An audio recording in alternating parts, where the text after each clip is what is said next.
নমস্কার, রন্ধন কিচেনে সকলকে স্বাগত। আশা করি সবাই ভালো আছো, আমিও ভালো আছি। আজ একটু সবজি পরোটা বানাচ্ছি। তার জন্য এই দেখো সব সবজিগুলোকে কুচিয়ে নিয়েছিলাম।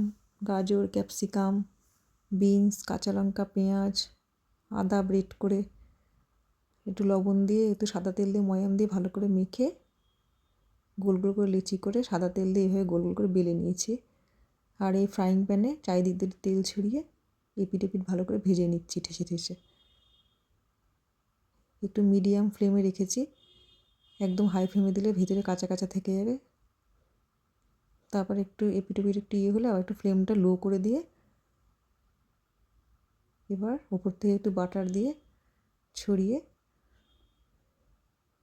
এবার নামিয়ে নেব।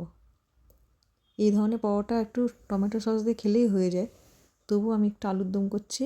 এই যে আলুগুলো ভেজে নিয়ে তুলে রেখেছিলাম, পরে ওই তেলের মধ্যেই পেঁয়াজ, কাঁচা লঙ্কা, আদা, পেঁয়াজ, রসুন সব বেটে একটু জিরে সব কিছু দিয়ে কষিয়ে ভালো করে গরম জল দিয়ে ফুটে এলে নামানোর আগে একটুখানি গরম মশলা দিয়ে আরেকটু ফুটিয়ে মাখো মাখো হয়ে এলে নামিয়ে নিচ্ছি। এই সবজি পরোটার সঙ্গে আলুর দমটা খেতে ভীষণ টেস্টি হয়।